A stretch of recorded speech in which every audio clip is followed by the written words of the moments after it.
Going on, guys? Today we are dehydrating canned chicken. Let's do it, y'all. Our strainer here, it's already got some chicken in it, so we're just going to dump that in there. So I got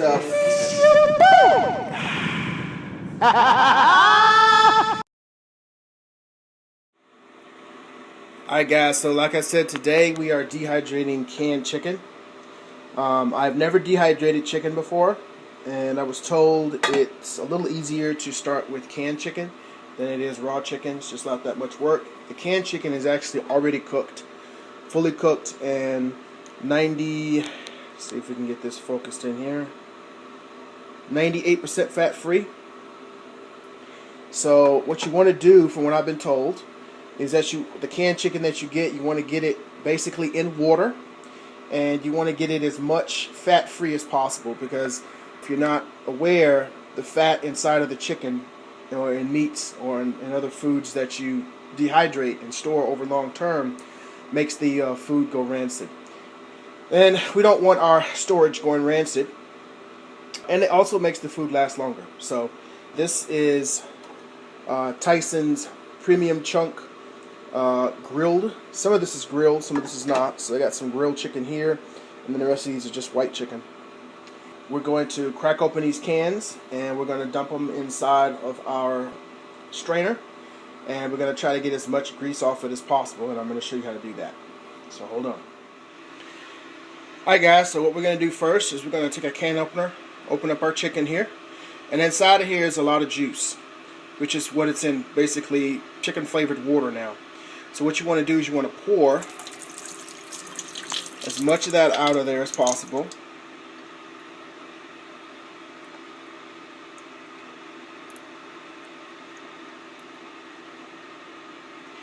And then what you're going to do, let me get something really quick to open this, because I'm doing this with one hand. Okay, I want to slice myself here. I'm going to open this guy up, and I've got a strainer here that's already got some chicken in it, and I'm just going to dump that in there. Now I got 5 more cans of this to do, and then what I'm going to proceed to do then is to start to wash the chicken. So see y'all guys in a bit. Alright guys, so we have our chicken washed off, and some of you guys in the comments kind of let me know, since this chicken was actually placed in the can, it's already pre-cooked and soaked in water, did I really need to wash it again to get the grease off of it? I guess you can always do a few rinses to actually get as much grease off it as possible. But what I did, guys, is when I rinsed it, I basically rinsed it with my hand, washed it through the water, and then if you can pretty much snap your fingers, then most of the grease is off the chicken. So you don't have to worry about that. And that was actually pretty quick, so I was able to rinse it and then was able to snap my fingers. So what we're going to do now is I've got one of the trays ready with a paper towel in the bottom, because I don't want it to drip onto the counter here. We're just going to take the chicken out of here, and you don't want to leave it chunked like this. These are pretty big chunks. So what you want to do, just kind of break it up.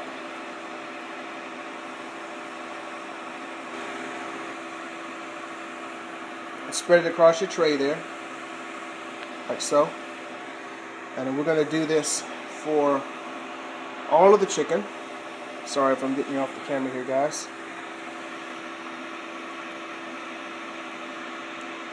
And basically what this does, it keeps it from, being too big to be in the tray, because that's pretty big. That actually goes deep down in there, so you want that to be, that's too big, as you can see, because the bottom of your next tray is going to be right here on this rim. That's way above that. So what you want to do is just break it up so that it's pretty low level, and you won't have any problems keeping your trays down. So I'm going to do that with the rest of the chicken here, and I'll be right back with you. Alright guys, so we have everything all shredded up, and just to kind of show you what it looks like there. So basically what happened is I took the big chunks of chicken, which there's a lot of in those cans, and basically like I showed you, I just shredded it up so that it would fit in the actual bottom of the trays there. Got 3 trays of those. Yeah, We're going to go ahead and slap the top on this bad boy. Get her to dehydrating.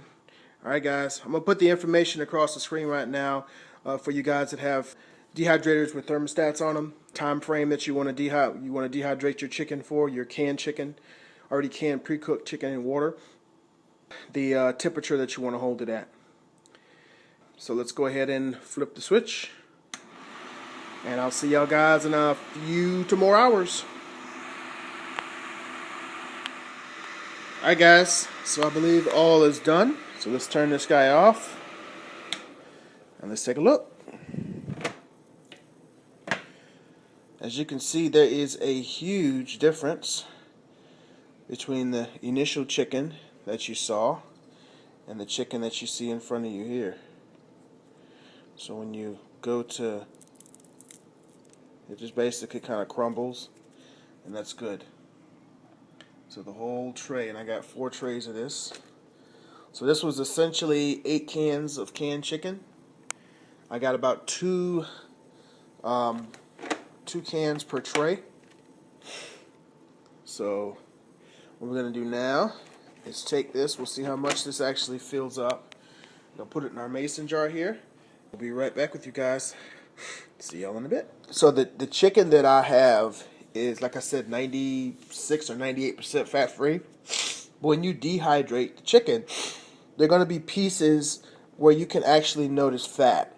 And if you look here, see if I can, this is actually a piece of fat here. Sometimes you can tell by the fact that it's just kind of shiny, because fat doesn't, my understanding is that fat doesn't actually dehydrate. And if that's not true, if there's another statement to that, guys, please put it in the comments below and please educate me, because I'd love to know. But I believe that's the fact. You can come here, and some pieces here, you can kind of see, I don't know if you guys can see it or not, but I guess I can probably get out of my own light there. There's some fatty deposits on that guy. You don't want fat on your stuff in your jars, because it will cause it to go rancid. Like I said, I don't believe that fat doesn't actually dehydrate, which causes issues. So what you want to do is you want to kind of go through. Here's a good example of it right here. So this piece right here is just a piece of fat. Let's see. It's just a piece of fat. So let me get a piece of chicken next to it, and then you look at the piece of fat. You can see the difference, guys. So this piece right here is the piece of fat, and you notice the fat did not dehydrate like the rest of the chicken did, but if you put that in your jar, it will cause your chicken to go rancid. And that's a piece of chicken right here. So there's a difference, guys. So you want to look out for that when you're actually going in and putting your chicken in the jar. Just make sure that you pull out as much of the fatty stuff that you missed, because you don't want that in your jars. Alright guys, see you in a bit. Hey guys, just a couple of more examples of actual fat. So if you look here, you can tell the fatty deposits on that piece of chicken right there. And this right here is just a piece of fat. It's partially dehydrated, but it's not dehydrated. This one here, you can still see it's still glistening, so it didn't actually dehydrate. And this is actually a piece of chicken right here. Get out of the way. Get out of the way. Piece of chicken right there. Well, you know what I mean, guys. Right there. It's a piece of chicken. So, like I said, you can pull these out. So, just wanted to show you guys that. Alright, guys, there it is. So, 4 trays of dehydrated canned chicken. This is a pint-sized jar, I believe. And this is actually 8 cans of chicken. And that's impressive, because you're not going to get 8 cans of chicken, of regular chicken, in a jar like this.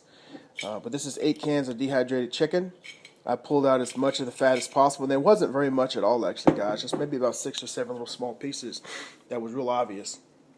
The rest of it was really good. So this guy has already been vacuum sealed.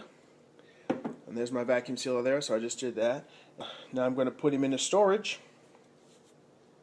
Then he'll be ready for use when it's time to to crack him open for maybe some soups or some backpacking foods or something like that. Set it there like so.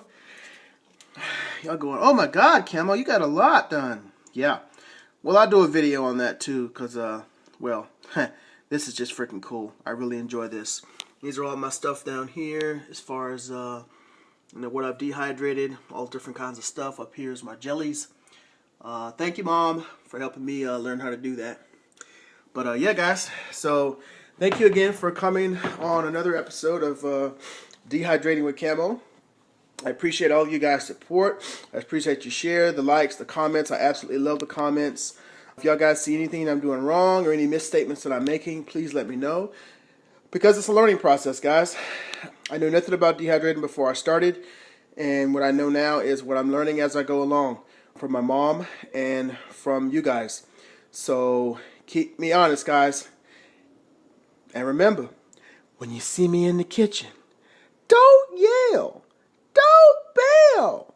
It's just your boy, Camomeleon. Alright, guys.